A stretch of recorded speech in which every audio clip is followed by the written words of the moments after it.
നൗഷാദേ,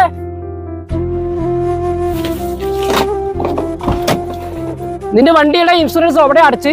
അതെന്റെ ഒരു സുഹൃത്ത് അടച്ചെന്നാണ്. നീ അടയ്ക്കാൻ പോണ്? അടയ്ക്കണം, നാളെയാണ് ലാസ്റ്റ് ഡേറ്റ്. വണ്ടിക്കാണെങ്കിൽ ഓട്ടവും ഇല്ല. ഞാൻ തേർഡ് പാർട്ടി ഇൻഷുറൻസ് അടച്ചാലോ എന്ന് ആലോചിക്കാണ്. എന്താണ് നിന്റെ അഭിപ്രായം? എന്നിട്ട് എന്തിനാണ്? എന്തെങ്കിലും പറ്റിക്കഴിഞ്ഞാൽ വണ്ടിക്ക് ₹1 കിട്ടില്ല കേട്ടാ. അതൊരു കാര്യമുണ്ട്. അങ്ങനെയൊന്നുമില്ല, വണ്ടിക്കൊക്കെ കിട്ടും. എന്താണ്, നമ്മുടെ ഭാഗത്ത് തെറ്റുണ്ടാവാൻ പാടില്ല, അത്രേ ഉള്ളൂ. എനിക്ക് തോന്നില്ല കേട്ടാ, ഞാൻ കേട്ടിരിക്കണ ഒന്നും കിട്ടില്ല എന്നാണ്. ഞാനും അങ്ങനെയൊക്കെ തന്നെ കേട്ടിരിക്കണേട്ടാ. പലർക്കും ഇത് അറിയില്ല. അതെന്തുണ്ടാന്നറിയോ? ഈ തേർഡ് പാർട്ടി ഇൻഷുറൻസിന്റെ ക്ലെയിം കിട്ടുന്നത് ഇൻഷുറൻസ് കമ്പനിയിൽ നിന്നല്ല, അത് MACT കോടതി വഴിയാണ്. അതിന് അതിൻ്റെതായിട്ടുള്ള കുറെ കാര്യങ്ങളുണ്ട്. അതുകൊണ്ട് ആരും അതിന്റെ പിന്നാലെ പോകാറില്ല. വെറുതെ അല്ല, കോടതി കേസ് എന്നൊക്കെ പറഞ്ഞ കുറെ സമയം എടുക്കും. നീ ഫുൾ കവർ എടുക്കാൻ നോക്ക്, അതാകുമ്പോ വലിയ തലവേദന ഇല്ല. അതെ, 1000-2000 വ്യത്യാസം ഉണ്ടാവുള്ളൂ.